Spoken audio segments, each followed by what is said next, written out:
Welcome back ناظرین.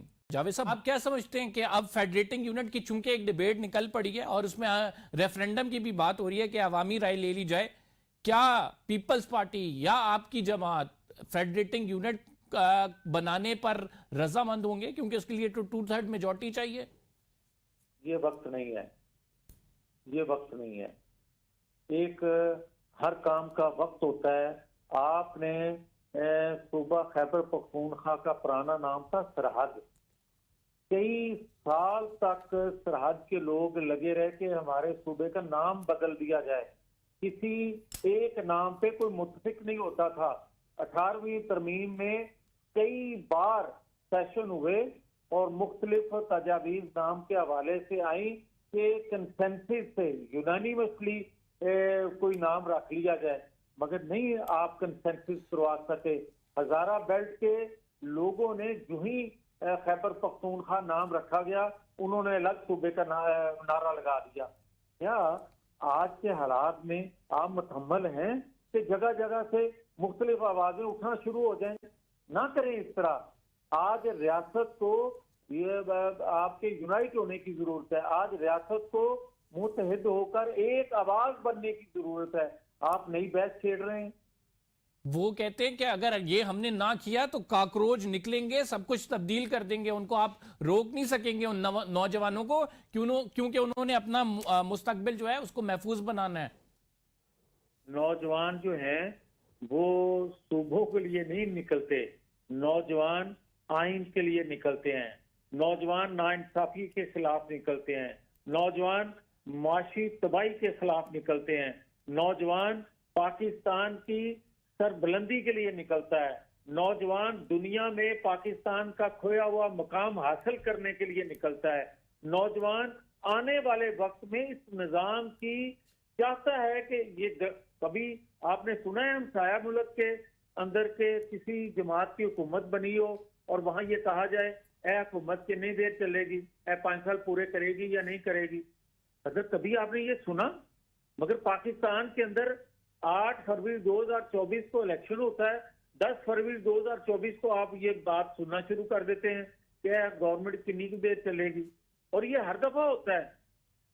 تو ابھی بھی آپ کو اس کے بادل منڈلاتے نظر آ رہے ہیں کہ ظاہری بات ہے ایک دم سے بلاول بھٹو زرداری بھی فارم 47 کی حکومت کہنے لگ گئے، فیڈریٹنگ یونٹس کی بات ہونے لگ گئی، D G I S P R press conference میں گورننس پہ بات کر رہے ہیں. تو آپ کو وہ خطرات نظر آتے ہیں کہ خدا نہ خواستہ آپ کو کہیں اس سے ہاتھ دھونے پڑ جائیں گے؟ میں کہتا ہوں ہاتھ دھو لیں یا دھونے پڑ جائیں یا نہ دھوئیں، میں تو جو کہہ رہا ہوں ریاست کے مفاد میں، قوم کے مفاد میں یہی ہے کہ آئین قانون کی بالادستی ہونی چاہیے. اور یہ طریقہ ٹھیک نہیں ہے جو میں بات کہنے لگا ہوں کچھ لوگوں نے، بلکہ چند 1-2 لیڈرشپ نے آئین قانون کی بالادستی کے لیے جدوجہد کی. کسی نے اپنی 3 دفعہ حکومت اس کے بدلے گما لی، اور کسی نے جدوجہد کی اپنی تکلیف میں خود کو آنے کے بعد، خود تکلیف میں آئے تو ان کو آئین قانون یاد آنے لگا. مگر 90% سویلین نے بھی نوکری کی ہے مگر آئین قانون کی بالادستی کے لیے عملاً کام نہیں کیا، جس کی وجہ سے آپ کو یہ آوازیں آج سننے کو مل رہی ہیں. آپ کیا سمجھتے ہیں کہ اب ظاہری بات ہے کہ یہ ایک ڈیبیٹ چل بھی پڑی ہے اور آپ کہہ رہے ہیں کہ مشکل ہے، اس کے نتیجے میں آپ کی جماعت کو کوئی مشکل حالات کا سامنا کرنا پڑتا ہے، تو کیا اسٹریٹجی ہوگی آپ کی؟ بھائی بات یہ ہے کہ جماعت کا تو ایشو ہی نہیں ہے. ایشو تو آج ہے ریاست کا. ایشو تو یہ ہے کہ آج کا نوجوان جو ہے اس کو اطمینان ہو کہ ہمارا فیوچر جو ہے وہ ڈارک نہیں ہوگا، ہمارا فیوچر جو ہے وہ روشن ہوگا. ہمارے عمل سے، ہمارے جو ترجیحات ہیں اس سے وہ اندازہ کرے گا. تو اگر اس کو یہ ہو کہ یہ نظام یا یہ سسٹم یا یہ لوگ جو سسٹم کو چلا رہے ہیں یہ ہمارے فیوچر کو محفوظ نہیں کر رہے یا اس طرف نہیں دیکھ رہے، تو پھر لیڈر لیس، بغیر قیادت کے جو تحریکیں، جو احتجاج ہوا کرتے ہیں اس کے بھیانک نتائج خدا نہ خواستہ ریاستوں کو فیس کرنا پڑتے ہیں. خدا کے لیے وہ وقت نہیں آنا چاہیے اور خدا کرے وہ وقت نہ آئے، مگر ہمیں سوچنا ضرور چاہیے کہ بہت دیر کر چکے ہیں ہم پہلے ہی. بہت درست بات کی آپ نے. یقیناً جو ایسے احتجاج ہوتے ہیں ان کی وجہ سے جو کیوس ہوتا ہے وہ ریاست کے لیے نقصان دہ ہوتا ہے، اور یہ بات آپ پہلے بھی کر چکے ہیں. ایک بڑی امپورٹنٹ اس میں جو نکتہ ہے، آپ کیا سمجھتے ہیں یہ جو ساری ڈیبیٹ شروع ہوئی ہے، ایک نیا پنڈورا باکس جو کھولا گیا ہے، اس کے کیا مقاصد ہو سکتے ہیں؟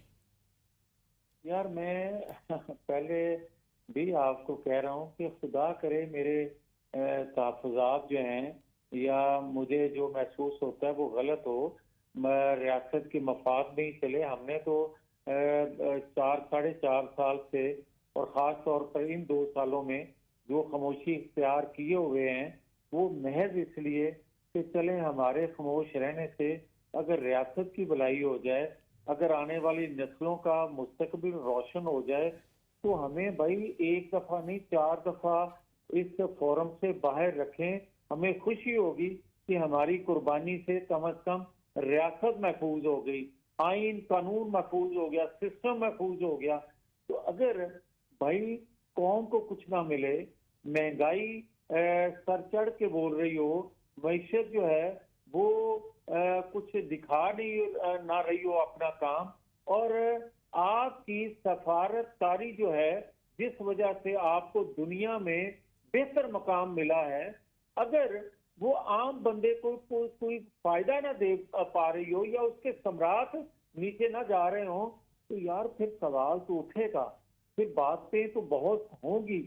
خدا کرے اور ہمیں عملاً کرنا چاہیے ایسا کام کہ وہ آوازیں سننے کو نہ ملیں، بلکہ ہم یکسوئی سے ہاں ایک دوسرے کے خلاف ہم سیاسی طور پر ضرور بات کریں، ہمیں نظریے کی ایک دوسرے. اور دیکھیں ریاستیں ہمیشہ 2 وجہ سے مضبوط ہوتی ہیں اور 2 وجہ سے کھڑی رہتی ہیں، ایک نظریے اور دوسرے کسی قانون آئین کے تحت. اور جب یہ دونوں چیزیں کمزور ہو جائیں خدا نہ خواستہ تو پھر نقصان نظر آ رہا ہوتا ہے. بہت بہت شکریہ جاوید لطیف صاحب. ناظرین ہمارے ساتھ تھے، اپنی رائے کا اظہار کر رہے تھے. پروگرام میں فی الحال اتنا ہی. قمر زیدی کو اجازت دیجیے، اگلے پروگرام میں آپ سے ملاقات ہوگی. اللہ نگہبان.